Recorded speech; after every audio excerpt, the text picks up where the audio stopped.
महंगा टमाटर वाला की सफल था। एक छोटे से गांव में एक किसान रहता था जिसका नाम रामू था। रामू ने सालों से टमाटर की खेती की थी, लेकिन उसके लिए जितना उन्नति और मेहनत का परिणाम मिलना चाहिए था उससे भी कम ही था।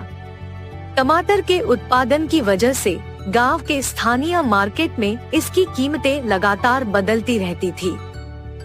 धीरे धीरे लोग टमाटर की खेती करने से नाराज हो गए और रामू को बोलने लगे कि वह इसे छोड़ दे और कोई और उपयुक्त फसल उगाए।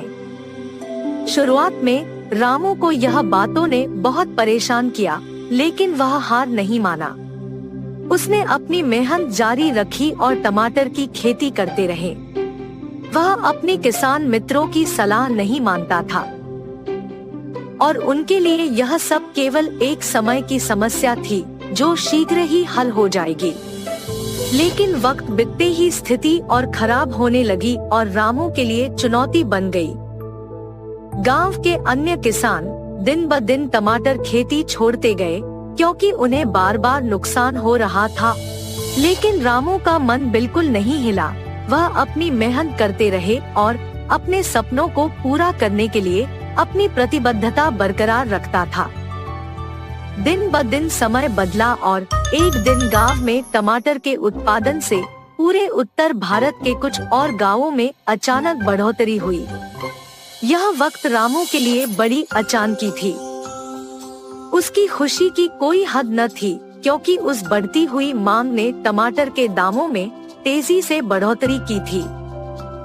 पहले तो रामू यकीन नहीं कर पा रहा था कि यह सब सच है, लेकिन जब वह खुद गांव के स्थानीय मार्केट में जाकर देखा तो उसे अपनी आंखों पर विश्वास नहीं हुआ। टमाटरों की कीमतें इतनी ज्यादा बढ़ गई थी कि उसे यह समझ में नहीं आ रहा था कि वह अब कितने धनवान हो गए थे। रामू की खेती की लागत कम थी, जिसके कारण उसे अधिक मुनाफा होने लगा। अब उसे न सिर्फ अपने गांव में बल्कि नगरीय क्षेत्र में भी अपने टमाटर बेचने के लिए उत्सुकता मिली। पहले तो वह सोचता था कि उसके इस मुनाफे का एक बड़ा हिस्सा गांव की जनता को मिलना चाहिए, जिसने उसे हर दिन मजाक बनाया था। लेकिन अब रामू के दरवाजे लोग उसे अपने टमाटरों की मांग के लिए खड़े रहते थे। टमाटर की उत्पादन के लिए बढ़ी हुई मांग और उसके अचानक बढ़ने वाले मूल्य से उसे ध्यान में रखते हुए रामू ने बड़ा उद्योगी और नगरीय बिजनेसमैन को टमाटर बेचने का सौभाग्य प्रदान किया। उसके उत्साह और निष्ठा को देखते हुए लोगों ने उसे और उसकी खेती को सिर्फ सलाह देने के लिए रास्ते पर खड़ा होना छोड़ दिया। धीरे धीरे रामू गांव का सबसे धनी व्यक्ति बन गया। उसकी खेती से न सिर्फ उसे बल्कि गांव की सभी जनता को फायदा होने लगा।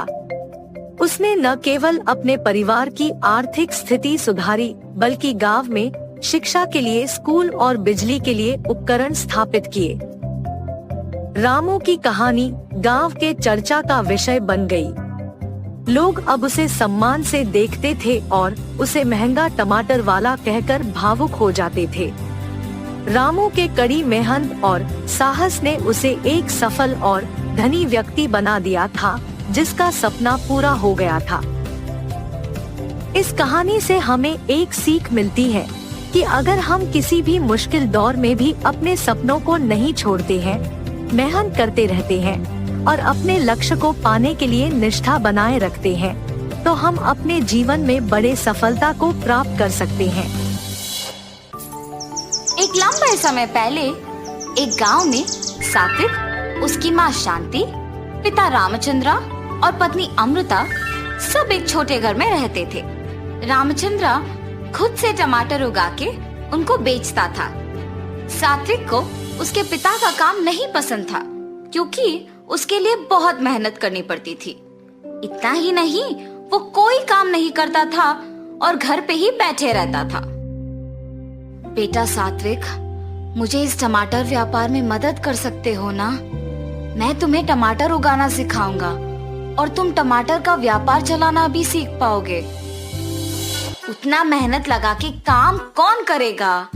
मुझे आपका उस टमाटर का व्यापार करना ही नहीं पसंद और आप मुझे उसी व्यापार को चलाना सीखने के लिए कह रहे हो। अकेले मैं इतना काम नहीं कर पा रहा हूँ बेटा।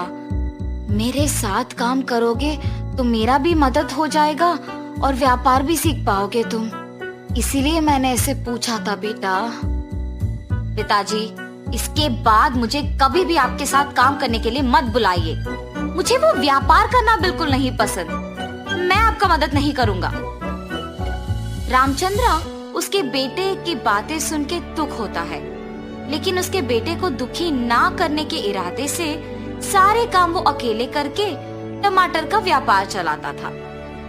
कुछ साल बाद रामचंद्र का सेहत बिगड़ने की वजह से वो कोई काम नहीं कर पाता है। उससे सभी दुखी होते हैं। अब शायद सभी मुझे पिताजी की जगह लेकर काम करने के लिए कहेंगे। उससे पहले ही मुझे इस घर से बाहर जाना चाहिए। लेकिन अगर मैं बाहर चला गया तो मुझे कोई ना कोई काम तो करना ही पड़ेगा। ऐसे सोच में पड़ जाता है। बेटा सात्विक, तुम्हें आज से तुम्हारे पिताजी का जगह लेना होगा और उनका काम करना पड़ेगा, तभी हम खुशी से जी पाएंगे बेटा। हाँ ठीक है माँ, सिर्फ आप ही के लिए मैं सब करूँगा, वरना ये सब करना तो मुझे पसंद भी नहीं है। बेटा, तुम्हारे पिता पौधों पे अच्छा उर्वरक का इस्तेमाल करते थे। तुम भी उनके ही तरह टमाटर उगा के बेचो। ठीक है माँ। ऐसे कहकर टमाटर पौधों के पास जाता है।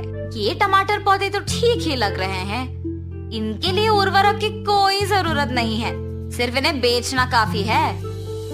ऐसे फैसला करके एक बंडी में सारे टमाटर बेचने लेके जाता है। टमाटर, ताजा ताजा टमाटर, ऐसे जोर जोर से चिल्लाते हुए बंडी को ढकेलता है। इतने में एक औरत उसके पास आती है। 1 किलो टमाटर कितने हैं बाबू? 25 रुपए जी। अच्छा, 2 किलो लूंगी, 40 में दे दोगे?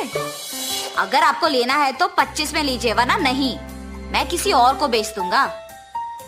ऐसे गुस्से में कहता है। तब वो औरत कहती है, या तो मेरे पूछे हुए दाम पे दो, वरना नहीं दो, लेकिन गुस्सा क्यों कर रहे हो तुम?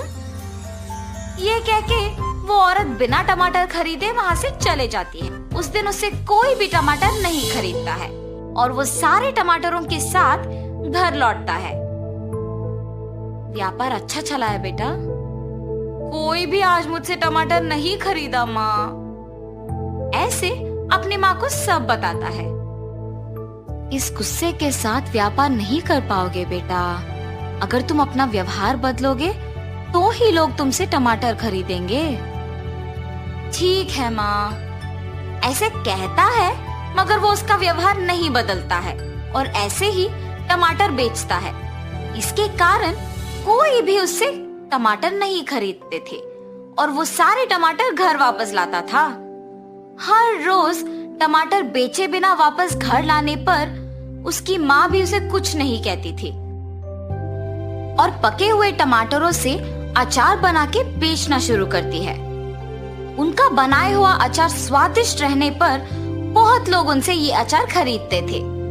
कुछ ही दिनों में टमाटर के पौधों का ठीक से ख्याल न रखने पर वो कम मात्रा में उगते थे और उगे हुए वो थोड़े टमाटर भी शांति को अचार बनाने में ही खत्म हो जाते थे। अगर मैं उसी दिन पिताजी का बात मान लेता तो आज माँ को ऐसे मेहनत करने की जरूरत नहीं पड़ती और वो इतनी उम्र में ना सिर्फ अचार बना रही है मगर उसे बेच भी रही है। मैं तो उनसे उम्र में भी छोटा हूँ और उनसे ज्यादा काम भी कर सकता हूँ और मुझे यहाँ सिर्फ टमाटर को बेचना ही इतना मुश्किल लग रहा है। क्यों? उसकी माँ को ही पूछने का फैसला करता है। माँ, मैं आपसे उम्र में छोटा हूँ, लेकिन मेरे लिए टमाटर का व्यापार करना ही मुश्किल लग रहा है। आप इतने उम्र में भी इतना काम कैसे कर पा रहे हो? सब आपके बनाए हुए अचार को बहुत पसंद कर रहे हैं और खरीद रहे हैं। आप ऐसे कैसे कर पा रहे हो माँ? बेटा, अगर कोई काम को करना है तो उसे पसंद करना बहुत ही जरूरी है। अगर कोई भी काम को करना पसंद करोगे तो जितना भी मुश्किल हो आसान बन जाएगा। उस दिन पूरा सात्विक उसकी माँ के बातों के बारे में सोचते रहता है। क्या सच में अगर कोई नापसंद काम को पसंद करना उसे आसान बना देगा? सच हो या ना, मुझे इस बार अपना टमाटर के व्यापार को पसंद करके दोबारा कोशिश करना चाहिए। ऐसे उसकी माँ की बात को सुनकर टमाटर के पौधों पे उर्वरक का इस्तेमाल करते हुए टमाटर उगा के उन्हें बेचना शुरू करता है। टमाटर टमाटर, अच्छी उर्वरक का इस्तेमाल करके घर पे ही उगाए हुए ताजा ताजा टमाटर। बाबू, 1 किलो का दाम कितना है? 25 रुपए साहब। मुझे 3 किलो के टमाटर 60 रुपए में दे दोगे? ये घर पे उगाए हुए टमाटर है साहब, 3 किलो 70 रुपए में लीजिए ना। ठीक है, तुम कह रहे हो ना कि घर पे उगाए हुए हैं। ठीक है, 70 में दे दो। अपने व्यवहार बदल के टमाटर खरीदने के लिए आए हुए ग्राहक से अच्छी तरह से बात करने के कारण उस दिन सारे टमाटर बिक जाते हैं। माँ, आज कोई टमाटर नहीं बचे, मैंने सारे बेच दिया। ऐसे कह के खुशी से अपने माँ को सारे पैसे दे देता है। माँ, आपने सच कहा, अगर कोई नापसंद काम को पसंद करके उसमें अपना मन लगाते हैं तो वो बहुत आसान बन जाता है। तब से सात्विक अच्छे उर्वरक का इस्तेमाल करके ज्यादा मात्रा में टमाटर उगाता था। उनमें कुछ सात्विक बेचने लेके जाता था और बाकी उसकी माँ अचार बनाने के लिए इस्तेमाल करती थी। तब से सभी खुशी से जीते हैं। तो इस कहानी का नैतिक क्या है? कोई भी काम चाहे कितना भी मुश्किल क्यों ना हो, उसे पसंद करने पर आसान बन जाता है। नंदेश्वर नामक एक गांव में रहता था एक आदमी किशन नामक। किशन सब्जी बेचकर अपनी रोजी रोटी कमाता था।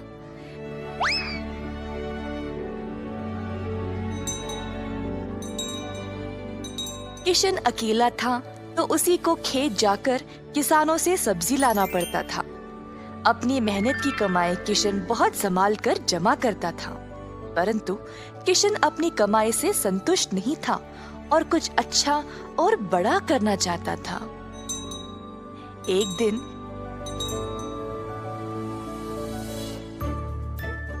किशन सब्जी बेच रहा था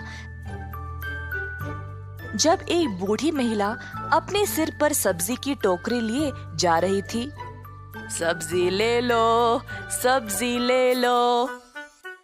किशन उस बूढ़ी औरत को देखकर हैरान रह गया। ये महिला इतनी उम्र में सब्जी बेच रही है। किशन के सब्जी बेचने से पहले ही बूढ़ी महिला ने घर घर जाकर सब बेच दिया। जब तक किशन पहुंचा, किसी को भी और सब्जी की जरूरत नहीं थी। किशन को बुरा लगा तो उसने सोचा कि वह कल के दिन जल्दी आएगा और कुछ न कुछ बेचेगा।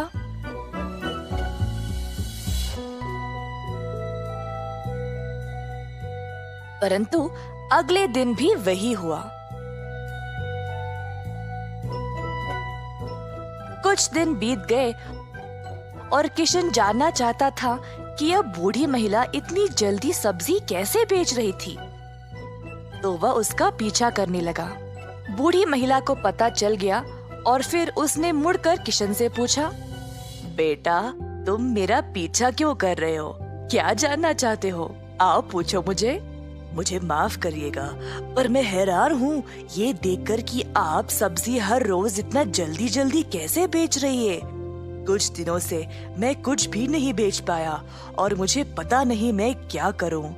मैं तो कई सालों से सब्जी बेच रही हूँ बेटा, और मैं इस काम से कभी नहीं थकती हूँ। तो बेटा, तुम रोज क्या करते हो? मैं किसानों के पास से सब्जी लेता हूँ और फिर गांव में आकर बेचता हूँ। जो भी कमाई है उससे अपना गुजारा करता हूँ। अब आपकी वजह से कई दिनों से मैंने कुछ भी नहीं कमाया। किसानों से सब्जी क्यों लेते हो? खुद की सब्जी क्यों नहीं उगाते? मुझे मदद के लिए कोई नहीं है। मैं एक छोटी सी झोंपड़ी में रहता हूँ और मेरे पास कोई जमीन भी नहीं है खेती बाड़ी करने के लिए। तुम्हें कोई बड़ी जमीन की जरूरत नहीं है। अपने घर के इर्द गिर्द जितनी भी जगह है उसमें ही तुम सब्जी उगाना शुरू करो। मुझे ये बोलने के लिए बहुत शुक्रिया अम्मा। अब केवल उगाना ही नहीं, अच्छे उर्वरक का उपयोग भी करना, तब तुम्हारी फसल अच्छी होगी। किसान सीधा घर गया और अपने घर के चारों ओर बीज बोने लगा। उसने थोड़ी सी भी जगह जाया होने नहीं दी। उसने जड़ खाने वाले सब्जियां, झाड़ियां, लताओं को बोया। कुछ हफ्तों बाद उसके सब्जियां अच्छे से उगने लगे। किशन ने उनको उखाड़ा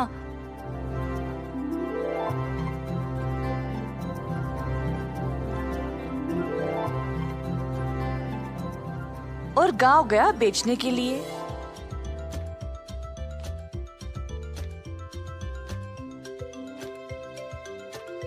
दिन पे दिन किशन को और सब्जी उगने लगी। वह अच्छा पैसा कमाने लगा और सब कुछ जमा करके उसने अपने लिए खेती करने एक जमीन का टुकड़ा खरीदा। किशन अब खेती बाड़ी करने लगा और उसकी फसल अच्छी खासी निकलने लगी। जल्द उसने एक सब्जी की दुकान खोल ली, कई तरह के सब्जियों के साथ। गांव के सारे लोगों को किशन की सब्जियां अच्छी लगने लगी और उसी के पास आने लगे सब्जी खरीदने। किशन ने अब नौकर चाकरों को भी काम पे लगाया और अपनी दुकान को और बड़ा कर दिया। एक साल के अंदर ग्राम प्रधान ने देखा कि कैसे किशन ने मेहनत करके अपने आप को खड़ा किया है। उनको किशन बहुत पसंद आया और अपनी बेटी का हाथ किशन को विवाह में दे दिया। किशन के पास अब एक सफल कारोबार, एक सुंदर परिवार और एक अच्छा जीवन था। अतः थोड़ी सी बुद्धि और मेहनत से उसका सपना पूरा हो गया।